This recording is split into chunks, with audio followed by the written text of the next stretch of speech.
Dear students, good evening. मैं पीयूष कुमार त्रिपाठी स्वागत करता हूं आप सभी का अपने YouTube channel SCS EDU point पर।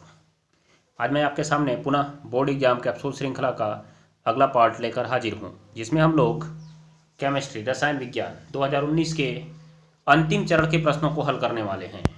अभी आपका 2019 का सेट समाप्त होने वाला है। अब हम लोग 2019 के सेट का फिजिक्स का पार्ट सॉल्व करना शुरू करेंगे। तो चलिए देखना शुरू करते हैं। आज और कल में ये हमारा केमिस्ट्री का लास्ट पार्ट भी समाप्त हो जाएगा। उसके बाद हम लोग फिजिक्स के सवालों को हल करना प्रारंभ करेंगे। तो चलिए देखा जाए। यहाँ पे आपको दिख रहा है ग्लेशियल एसिटिक अम्ल क्या है, और आपको इसकी परिभाषा बतानी है पहले, और आपको एसिटिक अम्ल की 4 रासायनिक अभिक्रियाओं को लिखना है। तो बहुत आसान सवाल, और देखिए कितने नंबर में पूछा है। 4, 3, 7 नंबर में पूछा हुआ है। इतना आसान सवाल आपसे 7 नंबर में पूछा है तो आप एकदम खुशी खुशी इसको कर सकते हैं। नहीं करेंगे तो रोएंगे। ध्यान दीजिएगा आप लोग। चलिए तो ज़रा देखिए क्या है ये सवाल। ग्लेशियल एसिटिक अम्ल क्या है। जैसा कि आप जानते ही होंगे, एक ग्लेशियर शब्द होता है। ग्लेशियर अर्थात पहाड़ों पर जमी हुई बर्फ़ को हम लोग ग्लेशियर कहते हैं। तो ग्लेशियर से ही शब्द निकाला गया ग्लेशियल, अर्थात बर्फ़ के जैसा। किसके जैसा? बर्फ़ के जैसा। ध्यान दे लीजिएगा आप लोग।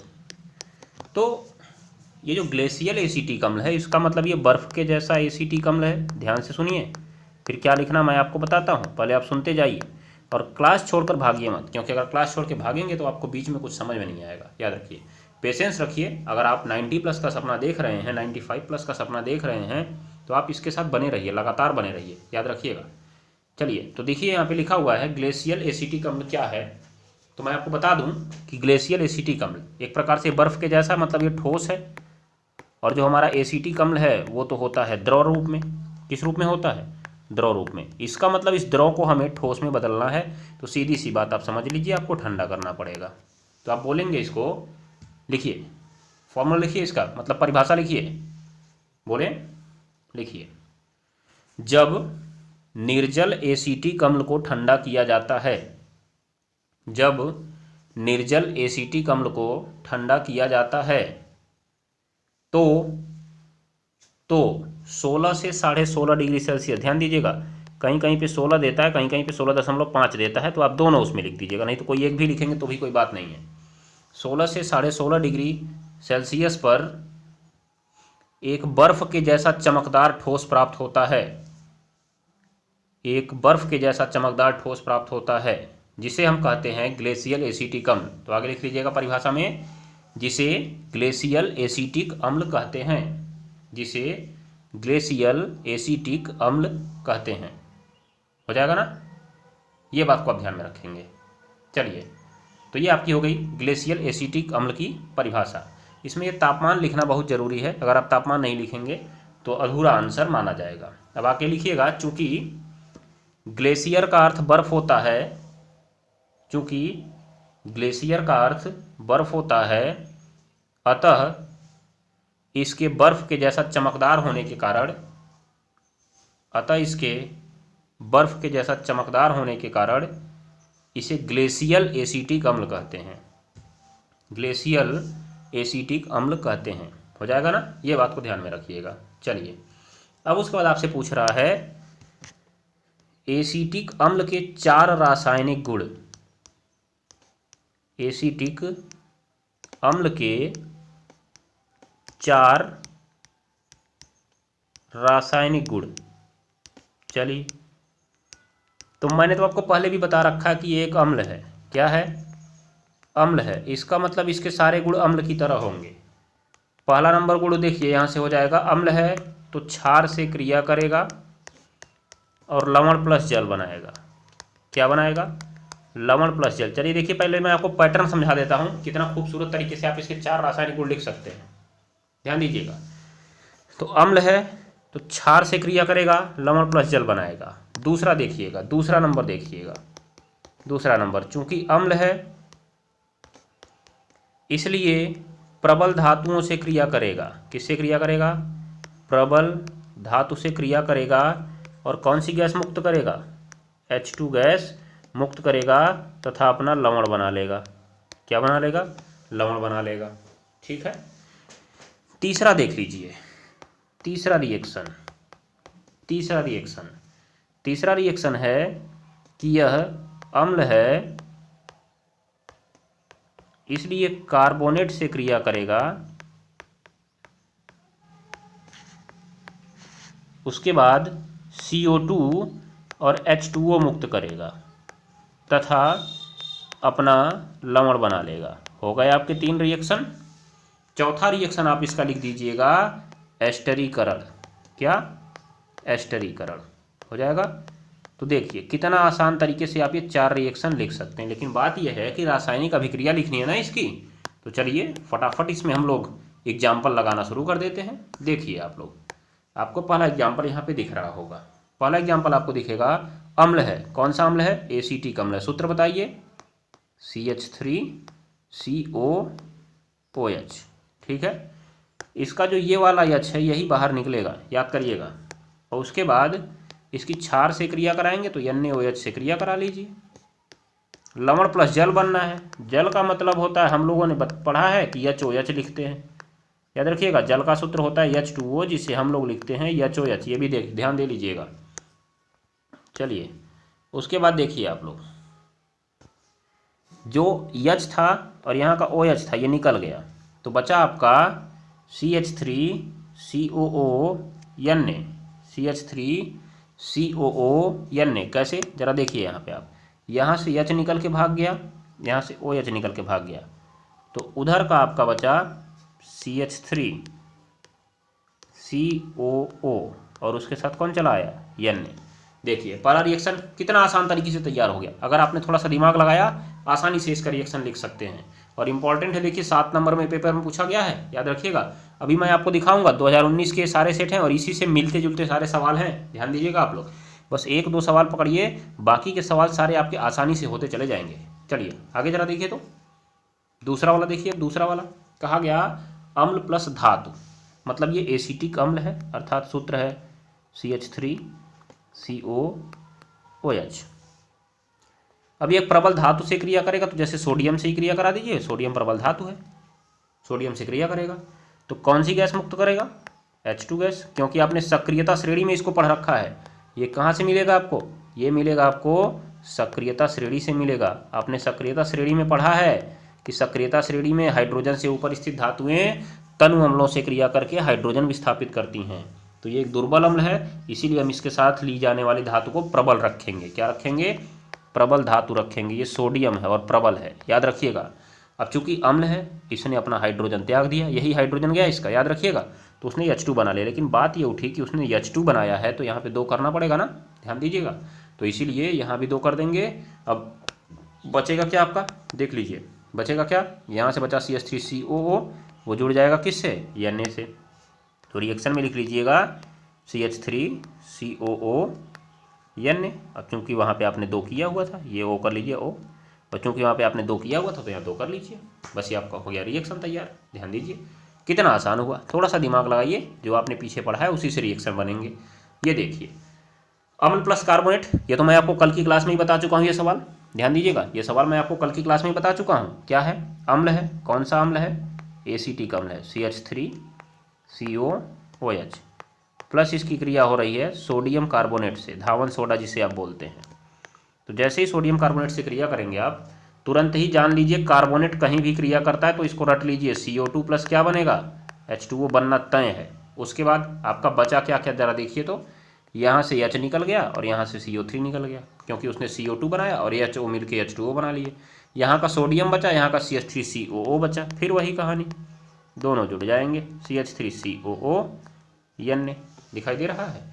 आपको अगर बैलेंस करना है तो यहाँ पे 2 करिए, यहाँ भी 2 कर दीजिए, हो गया आपका रिएक्शन बैलेंस। एकदम आसान तरीका, थोड़ा सा दिमाग लगाएंगे, सारे रिएक्शन सही आपके होते चले जाएंगे। चलिए आज का अगला सवाल, और ये वेरी इंपॉर्टेंट है, ये आपका वेरी इंपॉर्टेंट क्वेश्चन है। तो पहले आप एस्टरीकरण की परिभाषा तो लिख लीजिए। क्या है एस्टरीकरण? लिखिए, जब अम्ल की उपस्थिति में सांद्र H2SO4 की उपस्थिति में, लिख लीजिएगा, जब सांद्र H2SO4 की उपस्थिति में, जब सांद्र H2SO4 की उपस्थिति में एसीटिक अम्ल की क्रिया एथिल अल्कोहल से कराई जाती है। ध्यान दीजिएगा, एसीटिक अम्ल की क्रिया एथिल अल्कोहल से कराई जाती है तो एथिल एसीटेट बनता है। एथिल एसीटेट बनता है जो एक एस्टर है। इसलिए यह अभिक्रिया एस्टरीकरण कहलाती है। नए बच्चे इस परिभाषा को जरूर लिखेंगे, क्योंकि अभी आगे एस्टरीकरण पर आपसे टिप्पणी पूछा गया है, याद रखिएगा। अब रिएक्शन देखने को तैयार हो जाइए, दिल थाम के बैठ जाइए, रिएक्शन आपके सामने आने वाला है। देखिए CH3COOH और प्लस आपने इसकी क्रिया करानी है एथिल अल्कोहल से। किससे करानी है? एथिल अल्कोहल से। तो जरा एथिल अल्कोहल का सूत्र तो बताइए। सूत्र होता है इसका C2, एक मिनट रुकिए, C2H5OH। C2H5OH इसका सूत्र है। तो जरा मैं इसी रिएक्शन को उल्टा लिख देता हूँ। मतलब यही जो C2H5OH है, देखिए अभी इधर से इधर जा रहा है ना, मैं इधर से इधर लिख देता हूँ। पहले मैं H लिख देता हूँ, फिर O लिख देता हूँ, फिर मैं C2H5 लिख देता हूँ। कोई गलती है क्या? कोई गलती तो हमारे हिसाब से होनी नहीं चाहिए। आप भी मिलान कर लीजिए, अगर कोई गलती हो तो बताइए मुझे। नहीं हुआ ना? ध्यान दीजिए। उसके बाद यहाँ देखिए, आप जैसे ही तीर के ऊपर लिखेंगे सांद्र H2SO4, एक कला मैं आपको और यहाँ पे बताता हूँ। कभी भी सांद्र H2SO4 अभिक्रिया में भाग ले रहा है तो जल बाहर निकल जाएगा। क्या बाहर निकल जाएगा जी?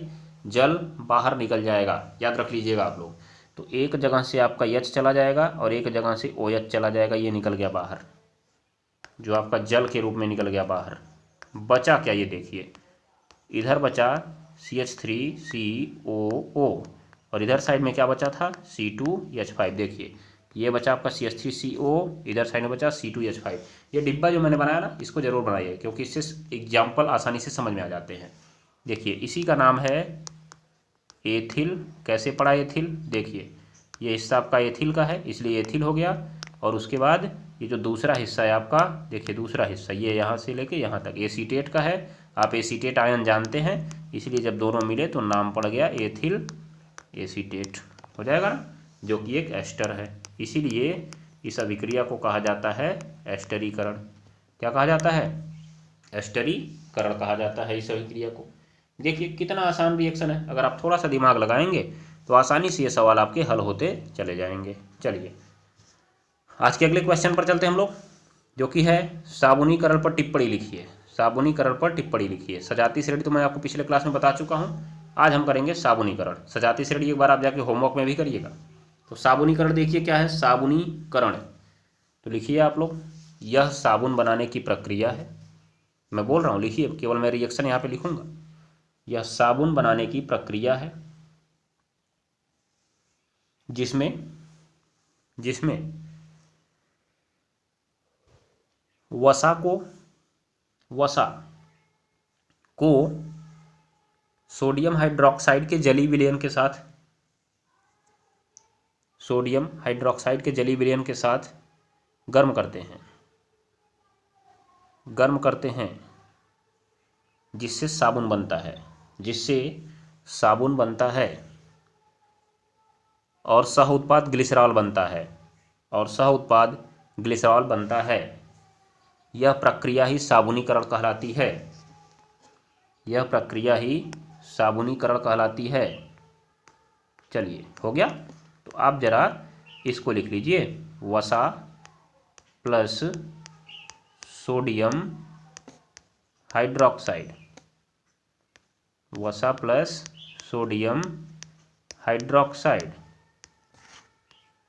तीर के बाद आपका बन जाएगा साबुन और प्लस क्या बन जाएगा? ग्लिसरॉल। साबुन प्लस बन जाएगा ग्लिसरॉल। ये आपका रिएक्शन हो गया। साबुन क्या होते हैं? साबुन की परिभाषा बताइए आप लोग। तो मैं बोल देता हूँ, सुन लीजिए, फिर बाकी जब साबुन का स्वच्छीकारक गुण पढ़ेंगे तो वहाँ इसको विस्तार से देखेंगे। साबुन क्या होते हैं? उच्च वसीय अम्लों के सोडियम या पोटेशियम लवण होते हैं। उच्च वसीय अम्लों के सोडियम या पोटेशियम लवण होते हैं। वसा अम्ल मतलब कार्बोक्सिलिक अम्ल, जिसका सूत्र होता है RCOOH। अगर आप इसका H हटा दीजिए तो आपको मिल जाएगा RCOO और यहीं पे लगा दीजिए Na। यही है साबुन। जब इसमें R का मान बड़ा हो जाता है तो यही बन जाता है साबुन। तो जरा देखिए तो सूत्र यहाँ पे, रिएक्शन देख लीजिए। रिएक्शन मैं दिखाऊँ आपको, देखिए CH2, यहाँ पे CH और यहाँ पे CH2। पहले मैं वसा का फार्मूला लिख रहा हूँ, ये वसा का फार्मूला है CH2O CO CH3, फिर O CO CH3, फिर O CO CH3। मैं इसका रिएक्शन करा रहा हूँ किससे? सोडियम हाइड्रोक्साइड से। सूत्र लिख दीजिए सबके बगल में, NaOH। देखिए पूरा एक ही यौगिक है, ये पूरा यहाँ से यहाँ तक याद रख लीजिएगा, पूरा नीचे तक एक ही यौगिक है। इसी को वसा कहते हैं, वसा। यही है वसा का सूत्र, याद रखिएगा। और प्लस NaOH, प्लस यहाँ से भी NaOH। ठीक है, तो देखिए क्या निकलता है यहाँ से। यहाँ से देख लीजिए, मैं अलग पेन से फिर दिखा रहा हूँ आपको। देखिए डिब्बा बनाएंगे हम लोग, यहाँ से निकलता है और यहाँ तक, ये फिर इतना निकलता है यहाँ से, फिर ये निकलता है आपका यहाँ तक। ध्यान दीजिएगा, तीर के बाद आपको मिला क्या, ज़रा देखिएगा। ये CH2 तो था O, और इधर का H आपका बचा हुआ था, वो चला जाएगा H इसके पास। फिर जो CH था उसके O के पास भी H चला जाएगा। फिर जो आपका CH2 था इसके O के पास भी कौन चला जाएगा? H। ये आपका नीचे जो बना ये हो गया ग्लिसरॉल। क्या हो गया? ग्लिसरॉल। तो ये मैंने आपसे कहा था बाद में बनता है ये। और प्लस आपका क्या मिला, देखिएगा हर जगह आपको मिला CH3COO Na। कैसे? ज़रा फिर एक अलग कलम से देख लीजिए आप। यहाँ देखिए ये बचा है CH3, फिर CO और यहाँ पे O, फिर Na। ठीक है ना, ध्यान में रख लीजिएगा CH3COO Na। तो आप इस रिएक्शन को नोट कर लेंगे इसी तरह से जैसे मैंने किया है। डिब्बा बनाएंगे तो आसानी से आपको समझ में आ जाएगा। याद रखिएगा, यही है आपका साबुन। तो यही हो गया आपका साबुनीकरण पर टिप्पणी। किस पर टिप्पणी हो गया जी? साबुनीकरण पर टिप्पणी हो गया। हो जाएगा ना, ये बात को ध्यान में रख लीजिएगा।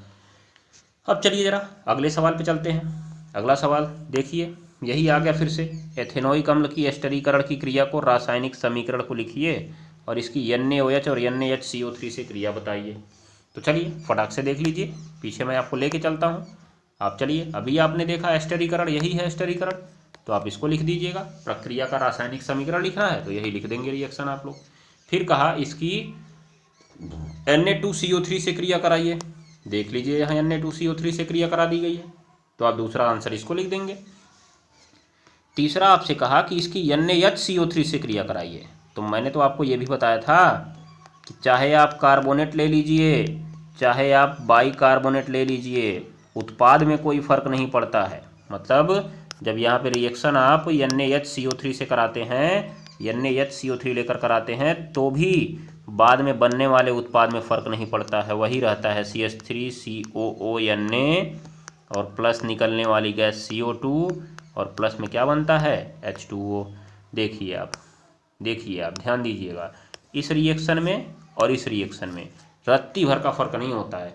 यहाँ पे आप चाहे NaHCO3 लिखिए चाहे Na2CO3 लिखिए, दोनों रिएक्शन सेम ही हैं। एकदम आसानी से आप इनको तैयार कर सकते हैं, रटने की ज़रूरत नहीं है। बस रट लीजिए कि ये अम्ल है, कार्बोनेट से क्रिया करेगा, CO2 H2O निकालेगा, बाकी अपना लवण बनाएगा। याद रखिएगा, कितना आसान सवाल है, थोड़ा सा दिमाग लगाइए, आराम से कर सकते हैं। तो मुझे इस सवाल को बताने की ज़रूरत है नहीं। आपसे देखिएगा कितने नंबर में ये पूछा हुआ है, टोटल 4 नंबर में आपसे पूछा हुआ है। कितने नंबर में? 4 नंबर में। कितना आसान सवाल है, ये सब के सब एक ही साल के सवाल हैं, याद रखिएगा, मैं अलग से नहीं लाया हूँ। फिर यहाँ पे देख लीजिए, यहाँ का भी सवाल आपको बताया ही गया है, एथिल अल्कोहल की एसीटिक अम्ल से क्रिया। अरे यही तो आपने अभी देखा यहाँ पे, एस्टरीकरण इसी को तो कहते हैं। देख लीजिए ज़रा यहाँ पे, ध्यान दीजिए, ये आपका एथिल अल्कोहल रहा, ये रहा आपका एथिल अल्कोहल और ये रहा आपका एसीटिक अम्ल। इसके नीचे नाम आप लिख दीजिए एसीटिक अम्ल। तो आप लिखेंगे क्या उसमें, एथिल अल्कोहल की एसीटिक अम्ल से क्रिया कराएंगे और यही रिएक्शन लिख देंगे, H2O को बाहर निकाल देंगे और बाकी हम लोग एस्टर बना देंगे, एस्टर हो जाएगा। ध्यान दे लीजिएगा। देखिए कितना आसान सवाल है, बहुत आसान सवाल है, इससे आसान आपको मिला ही नहीं कुछ। ये सवाल देखिए, एथेनोइक अम्ल सोडियम हाइड्रोक्साइड से क्रिया करता है, ये तो मैंने पहले ही आपको दिखा दिया। अम्ल प्लस क्षार बराबर लवण प्लस जल, देखिए यहाँ पे अम्ल प्लस क्षार बराबर लवण प्लस जल। ये आपका NaOH क्या है, यही तो है सोडियम हाइड्रोक्साइड। मैंने कहा था आपसे, नाम भी याद रखिएगा आप लोग।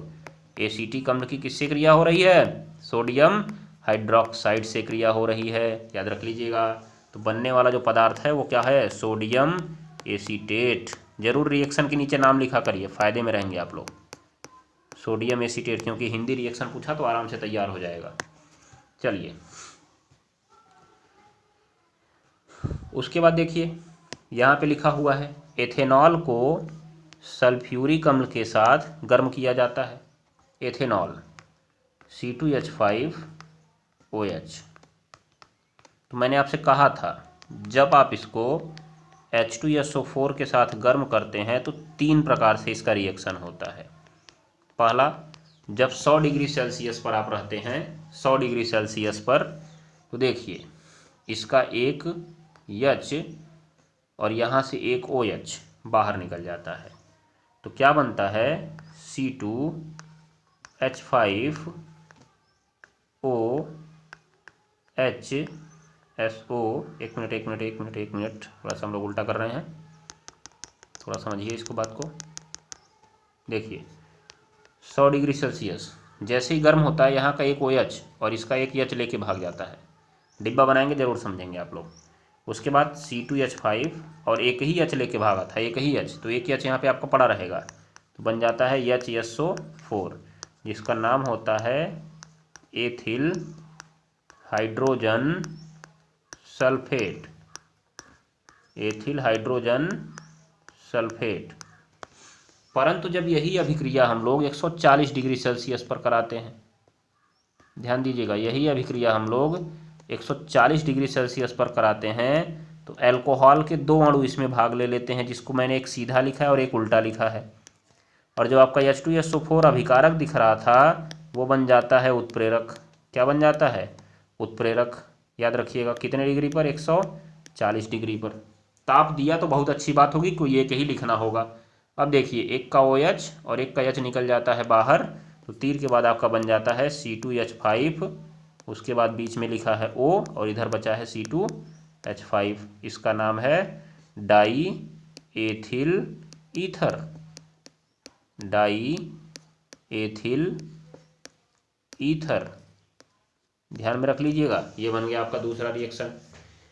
एक तीसरा भी मैं आपको बता देता हूँ इसका, जो कि इससे भी उच्च ताप 180 डिग्री सेल्सियस पर होता है, 180 डिग्री सेल्सियस पर होता है। क्या होता है जरा देखिए, एथिल अल्कोहल है ना, तो यहाँ बनती है इसकी संरचना। कैसे, देखिए एथिल अल्कोहल का सूत्र होता है CH3CH2OH। तो CH2 के ऊपर एक H आपने दिखा दिया और बाकी ये CH2 लिख के इसके ऊपर लिखा दीजिए OH।